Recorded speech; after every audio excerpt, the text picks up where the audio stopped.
एक बार फिर से स्वागत है मेरे इस यूट्यूब चैनल में। आज मैं बात करने वाला हूँ क्लास 7 का हिंदी का चैप्टर नंबर 4 जो है कठपुतली। ठीक है, इस वीडियो में हम लोग आज देखेंगे इसका प्रश्न अभ्यास। ठीक ना। तो जो हम लोगों का जो फर्स्ट प्रश्न है, फर्स्ट क्वेश्चन है, वो है कि कठपुतली को गुस्सा क्यों आया। तो इसका आंसर जान लेते हैं।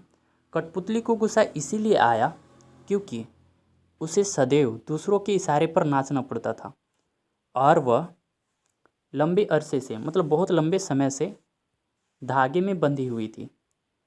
वह अपने पाँव पर खड़ी होकर आत्मनिर्भर बनना चाहती थी, मतलब अपने अनुसार काम करना चाहती थी। धागे में बांधना उसे पराधीनता लगता है, इसीलिए उसे गुस्सा आया। ठीक है, तो फर्स्ट जो प्रश्न है कठपुतली को गुस्सा क्यों आया, आप लोग इसको नोट कर लीजिएगा। सेकंड जो प्रश्न है वो है कि कठपुतली को अपने पाँव पर खड़े होने की इच्छा है लेकिन वह खड़ी नहीं होती। कारण बताइए क्यों नहीं खड़ी होती है। तो देखिए यहाँ पे कि कठपुतली स्वतंत्र होकर अपने पाँव पर खड़ा होना तो चाहती है लेकिन खड़ी नहीं होती, क्योंकि जब उस पर सभी कठपुतलियों की स्वतंत्रता की जिम्मेदारी आती है तो वह डर जाती है। उसे ऐसा लगता है कि कहीं उसके द्वारा उठाया गया जो कदम है वो सबको मुश्किल में ना डाल दे। ठीक है, ये डर सताता है, इसीलिए वो अपने पाँव पर खड़ी नहीं होती है। ठीक है, तीसरा जो प्रश्न है हम लोगों का वो है कि पहली कठपुतली की बात दूसरी कठपुतलियों को क्यों अच्छी लगती है। तो देखिए उत्तर कि पहली कठपुतली की बात दूसरी कठपुतलियों को बहुत अच्छी लगी क्योंकि वे भी, जो दूसरी कठपुतलियाँ थे, वे भी स्वतंत्र होना चाहती थी। ठीक है, वो भी आज़ाद होना चाहती थी और अपनी पाँव पर खड़ी होना चाहती थी। ठीक है, आत्मनिर्भर बनना चाहती थी। वे भी अपनी मनमर्जी के अनुसार चलना चाहती थी, मतलब अपनी मर्जी में जो आता वो काम करना चाहती थी। पराधीन रहना मतलब गुलाम रहना किसी को पसंद नहीं होता है। यही कारण था कि वह पहली कठपुतली की बात से सहमत थी। ठीक है, तो ये था हम लोगों का 3 नंबर क्वेश्चन का आंसर। आगे देखिए 4th नंबर में कि पहली कठपुतली ने स्वयं ये कहा कि ये धागे क्यों है मेरे पीछे आगे, इन्हें तोड़ दो, मुझे मेरे पाँव पर छोड़ दो। तो फिर वह चिंतित क्यों हुई कि यह कैसी इच्छा मेरे मन में जगी। नीचे दिए गए वाक्यों की सहायता से अपने विचार व्यक्त कीजिए। ऐसा क्यों कही थी, उसके मन में ये विचार क्यों आया। ठीक है, तो देखिए कि उससे दूसरी कठपुतली की जिम्मेदारी महसूस होने लगी, उसे शीघ्र स्वतंत्र होने की चिंता होने लगी। वह स्वतंत्रता की इच्छा से साकार करने और स्वतंत्रता को हमेशा बनाए रखने के उपाय सोचने में लगी हुई थी। वह डर गई क्योंकि उसकी उम्र कम थी। ठीक है, तो इसके अनुसार हमारा जो आंसर होगा वो इस प्रकार होगा। देखिए कि पहली कठपुतली गुलामी का जीवन जीते जीते दुखी हो गई थी। धागे में बंधी कठपुतलियाँ दूसरों के इशारे पर नाचना ही अपना जीवन मानती थी, लेकिन एक बार एक कठपुतली ने विद्रोह कर दिया। ठीक है, उसके मन में शीघ्र ही स्वतंत्र होने की लालसा जागृत हुई, मतलब जाग गई। अतः उसने आज़ादी के लिए अपनी इच्छा जताई, लेकिन सारी कठपुतली को उसके हाँ में हाँ मिलाने लगी। ठीक है, जो जितनी भी सारी कठपुतलियाँ थी वो उसके हाँ में हाँ मिलाने लगी कि हमें भी आज़ादी चाहिए, और उसके नेतृत्व में, ठीक है, विद्रोह के लिए तैयार होने लगी। लेकिन जब उसके ऊपर सारी कठपुतलियों की जिम्मेदारी का एहसास हुआ तो वह डर गई। उसे ऐसा लगने लगा न जाने स्वतंत्रता का जीवन, ठीक है, जो आज़ादी का जीवन हो कैसा होगा। यही कारण था कि पहली कठपुतली चिंतित होकर अपने फैसले के विषय में सोचने लगी। ठीक है, ये है 4th नंबर का आंसर। ठीक है, आगे चलते हैं कि देखिए कविता से आगे है कि बहुत दिन हुए हमें अपने मन के छंद छुए। इस पंक्ति का अर्थ और क्या हो सकता है, नीचे दिए हुए जो वाक्य हैं उसकी सहायता से सोचिए और अर्थ लिखने हैं आपको। ठीक है, ये जो फर्स्ट जो लाइन दिया हुआ है कि बहुत दिन हो गए हैं, मन में कोई उमंग नहीं है। दूसरा है कि बहुत दिन हो गए, मन के भीतर कविता की सी बात नहीं उठी जिसमें छंद हो या लय हो। बहुत दिन हो गए, गाने गुनगुनाने का मन नहीं हुआ। 4th नंबर है, बहुत दिन हो गए, मन का दुख दूर नहीं हुआ और मन में खुशी आई है। ठीक है, और ना मन में खुशी आई। ठीक है ना, तो इसके अनुसार हम लोग को जो आंसर हो जाएगा वो इस प्रकार है कि बहुत दिन हुए हमें अपने मन के छंद छुए। इसका यह अर्थ है कि बहुत दिन हो गया, मन का दुख दूर नहीं हुआ है। ठीक है, और ना मन में खुशी आई है। ठीक है, कोई खुशी नहीं है, अर्थात कठपुतलियाँ परतंत्र, ठीक है, से अत्यधिक दुखी हो गई थी, जो गुलामी है उससे बहुत ज़्यादा दुखी हो गई थी। उन्हें ऐसा लगता है जैसे अपने मन की चाह को जान ही नहीं पाती, मतलब जो अपने मन में जो जो अब क्या करना चाहती है वो जान ही नहीं पा रही है। पहली कठपुतली के कहने के से उनके मन में आज़ादी की उमंग जागी है। ठीक है, जो पहली कठपुतली थी जो विद्रोह कर चुकी थी, वो उसके कहने पर सारी कठपुतलियों की आज़ादी की उमंग जागी उनके मन में। ठीक है, अब देखिए दूसरा नंबर की प्रश्न है से कविता से आगे की कि नीचे दिए गए स्वतंत्र आंदोलन के वर्ष दिए गए हैं। ठीक है, स्वतंत्रता जो आंदोलन हुआ था उसके वर्ष दिए गए हैं, साल दिए गए हैं, जो इंडिया में हुआ था ना।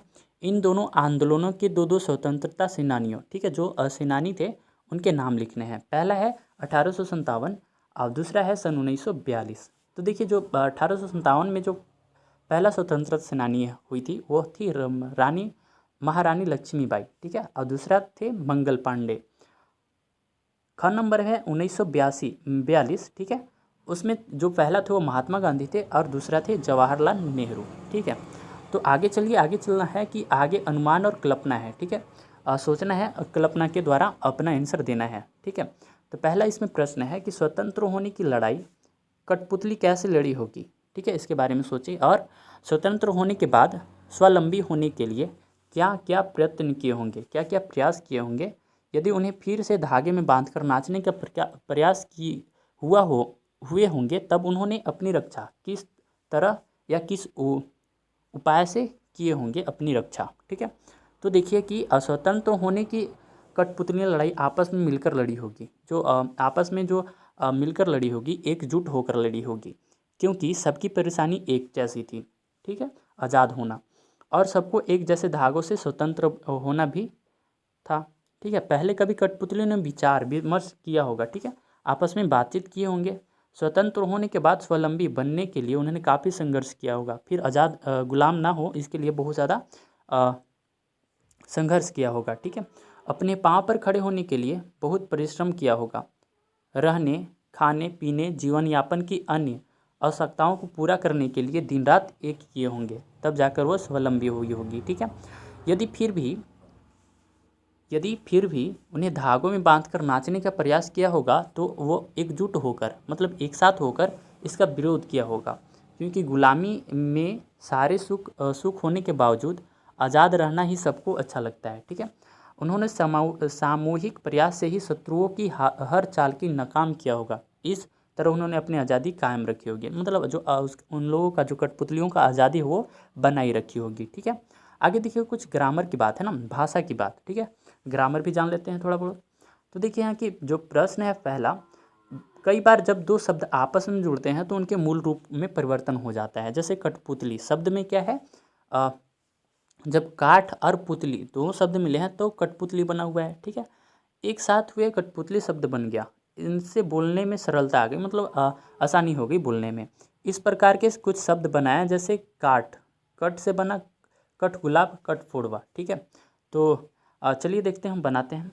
देखिए कि हाथ और करघा, इससे क्या बन गया, हाथ करघा। ठीक है, हाथ और कड़ी तो क्या हो जाएगा, हथकड़ी।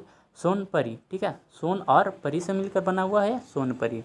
आगे है मिट्टी और कोड़, ठीक है, मटकोड़ हो जाएगा, मटमेल हो जाएगा। ठीक ना, आगे है हाथ और गोल तो हो जाएगा हथगोल। सोन और जूही तो हो जाएगा सोन जूही। ठीक है, अगला प्रश्न है कि कविता की भाषा में लय या तालमेल बनाने के लिए प्रचलित शब्दों और वाक्यों में बदलाव होता है। ठीक है, जैसे आगे पीछे अधिक प्रचलित शब्द की जोड़ी है, लेकिन कविता में पीछे आगे का प्रयोग हुआ है। ठीक है, प्रयोग जो होता है आगे पीछे होता है, लेकिन यहाँ पे पीछे आगे का प्रयोग हुआ है इस कविता में। यहाँ आगे का बोली से धागे से ध्वनि का मतलब तालमेल है। ठीक है, फिर से ध्यान दीजिएगा आप लोग कि आगे का बोली से और धागे से ध्वनि का तालमेल है। इस प्रकार शब्दों की जोड़ियों में आप भी परिवर्तन कीजिए। दुबला पतला, इधर इधर उधर, ऊपर नीचे, दाएं बाएं, गोरा काला, लाल पीला। ठीक है, तो देखिए पतला दुबला, इधर उधर, नीचे ऊपर, काला गोरा, बाएं दाएं, इधर उधर। ठीक है, इस प्रकार हो जाएगा। देखिए अन्य पाठ्येतर जो हल प्रश्न है उनके जो एक एक नंबर का है। ठीक है ना, तो देखिए यहाँ पे जो कठपुतली कविता के रचयिता, मतलब जो इसके कवि हैं उनके नाम बताने हैं। ठीक है, तो फर्स्ट में जो मैथिली चरण गुप्त है, भवानी प्रसाद मिश्र है, तीसरा है सुमित्रानंद पंत, सुभद्रा कुमारी चौहान है। तो जो इस कविता के जो लेखक हैं, ठीक है, वो है भवानी प्रसाद मिश्र, ठीक है, सेकंड नंबर हो जाएगा। अगला है कि कठपुतली को किस बात का दुख था। आगे है कि कठपुतली को किस बात का दुख था, वो क्यों दुखी थी। पहला है हरदम हंसने रहने का दुख था। दूसरा है दूसरों के इशारे पर नाचने का। तीसरा है हरदम खिलने का। अब चौथा है हरदम धागा खींचने का। तो जो हम लोगों का आंसर हो जाएगा वो है दूसरों के इशारे पर नाचने का, उसको दुख था कठपुतली को। आगे है कि कठपुतली के मन में कौन सी इच्छा जगी थी, उसके बारे में बताने कि मस्ती करने की, खेलने की, आज़ाद होने की और नाचने की। तो हम लोगों का आंसर हो जाएगा आज़ाद होने की उसकी मन में इच्छा जगी हुई थी। आगे है कि पहली कठपुतली ने दूसरी कठपुतली से क्या कहा। स्वतंत्र होने के लिए, अपने पैरों पर खड़े होने के लिए, संबंध से मुक्त होने के लिए, जो बंधन है उससे मुक्त होने के लिए, या उपयुक्त सभी। तो ये सारी जो बात है वो कही थी पहली कठपुतली दूसरी कठपुतली से। तो आगे हम लोगों का क्या हो जाएगा, उपयुक्त सभी हो जाएगा, इसका आंसर उपयुक्त सभी। आगे है कि कठपुतलियों को किससे परेशानी थी, ठीक है, गुस्से से, पाँव से, धागों से, उपयुक्त सभी से। तो हम लोगों का आंसर हो जाएगा धागों से उन लोगों की परेशानी थी। आगे है कठपुतली ने अपनी इच्छा प्रकट की, कैसे प्रकट की। हर्षपूर्वक मतलब खुशी से, विनम्रतापूर्वक, क्रोधपूर्वक या व्यथापूर्वक। तो हो जाएगा हम लोगों का आंसर क्रोधपूर्वक, ठीक है। तो देखिए अगला क्वेश्चन है कि कठपुतली गुस्से से क्यों उबल पड़ी थी, मतलब गुस्से में क्यों आ पड़ी थी। वह आज़ाद होना चाहती थी, पहला ये है। दूसरा वह खेलना चाहती थी। तीसरा वह पराधीनता से परेशान थी। और चौथा है उपयुक्त सभी से। तो जो हम लोगों का आंसर हो जाएगा वो होगा वह पराधीनता से परेशान थी, ठीक है, वो गुलाम थी ना, इसीलिए परेशान थी। आगे है कि पाँवों को छोड़ देने का अर्थ क्या होता है। सहारा देना, स्वतंत्र कर देना, आश्रयहीन कर देना, पैरों से सहारा हटा देना, ठीक है। तो हम लोगों का आंसर जो हो जाएगा वो हो जाएगा स्वतंत्र कर देना, ठीक है। पैरों को छोड़ देना का मतलब होता है स्वतंत्र कर देना, ठीक है। देखिए यहाँ पे आंसर दिया हुआ है, आप लोग इसको नोट कर लीजिएगा। क का हो जाएगा सेकंड, ख का भी सेकंड, ग का 3, घ का 4, अंग का 3, च का 3, छ का 3 और ज का सेकंड, ठीक है। तो आगे चलते हैं अति लघु उत्तरीय प्रश्न, मतलब शॉर्ट क्वेश्चन आंसर है ना। तो देखिए यहाँ पे कि कठपुतली को धागे में क्यों बांधा जाता है, इसके बारे में बताना है कि कठपुतली को धागे में क्यों बांधते हैं लोग। तो देखिए कठपुतली को धागे में इसलिए बांधा जाता है ताकि उसे अपनी उंगलियों के इशारे पर नचाया जा सके, ठीक है। आगे चलते हैं, कठपुतलियाँ किसका प्रतीक है। जो कठपुतलियाँ हैं वो किसको दिखला रही है, ठीक है। कठपुतलियाँ जो है आम आदमी का प्रतीक है, मतलब आम आदमी को दिखा रही है ताकि वह अपनी मर्जी का जीवन जी सके, ठीक है। आगे देखिए कि कठपुतली कविता के माध्यम से कवि क्या संदेश देना चाहते हैं। तो देखिए जो कविता है, जो कवि हैं वो संदेश यही देना चाहते हैं कि कठपुतली कविता से कवि संदेश देना चाहते हैं कि आज़ादी का हमारे जीवन में महत्वपूर्ण स्थान है। पराधीनता व्यक्ति को व्यथित कर देता है, अतः स्वतंत्र होना और उससे बनाए रखना बहुत ज़रूरी है, भले ही यह कठिन क्यों ना हो, ठीक है। यही संदेश देना चाहते हैं कवि। अब देखिए लघु उत्तरीय प्रश्न है ना, लॉन्ग आंसर, ठीक है। कठपुतली को गुस्सा क्यों आता है, ठीक है, इसमें दिया गया है। तो हम लोगों का फर्स्ट क्वेश्चन ही था कठपुतली को गुस्सा क्यों आया था, ठीक है। तो फिर से इसको देख लेते हैं एक बार कि कठपुतली को गुस्सा इसलिए आता है क्योंकि उसके चारों ओर धागों का बंधन है, ठीक है। वह इसे बंधन से तंग आ गई थी, वह आज़ाद होना चाहती थी, वह अपनी इच्छा अनुसार जीना चाहती थी, ठीक है। फर्स्ट में भी यही देखे हैं। अब देखिए कि पहली कठपुतली के बाद दूसरी कठपुतली को क्यों अच्छी लगी, ये भी देख चुके हैं, ठीक है। तो इसको नहीं करते हैं। आपके विचार से किस कठपुतली ने विद्रोह किया था। जो विद्रोह किया था वो पहली कठपुतली थी, ठीक है। आगे देखिए दीर्घ उत्तरीय प्रश्न, ठीक ना। तो इस कविता में के माध्यम से कवि क्या कहना चाहते हैं उसके बारे में बताना है आपको। तो देखिए यहाँ कि इस कविता के माध्यम से कवि ने आज़ादी के महत्व को बतलाने का प्रयास किया है। इसे कवि ने बताने का प्रयास किया है कि आज़ादी के साथ आने वाली जिम्मेदारियों का एहसास हमें होना चाहिए, ठीक है। आज़ादी के साथ जो जिम्मेदारी आती है उसकी एहसास होना हमें चाहिए ज़रूरी, ठीक है। स्वतंत्र होना सभी को अच्छा लगता है, लेकिन स्वतंत्रता का सही उपयोग कम ही लोग कर पाते हैं। इतना ही नहीं, आज़ाद होने पर व्यक्ति के आत्मनिर्भर होना पड़ता है। आज़ादी पाने के बाद हमें अपनी आवश्यकता की पूर्ति के लिए दूसरों पर आश्रित नहीं रहना चाहिए। ठीक है, अतः आज़ादी के बाद आत्मनिर्भर होना आवश्यक है। इसके अतिरिक्त अपनी आज़ादी को बनाए रखने के लिए कोशिश करते रहना पड़ता है। ठीक है, तो आशा करता हूँ कि ये जो प्रश्न अभ्यास है कठपुतली का चैप्टर 4 का, वो भली भांति से आपको समझ में आया होगा। इसी तरह के वीडियो मैं अपने चैनल पर अपलोड करता रहता हूँ। तो अगर आप लोग हमारे इस यूट्यूब चैनल पे पहली बार आए हैं तो चैनल को सब्सक्राइब ज़रूर कीजिएगा। मिलते हैं आप लोगों से अगली वीडियो में, तब तक के लिए धन्यवाद।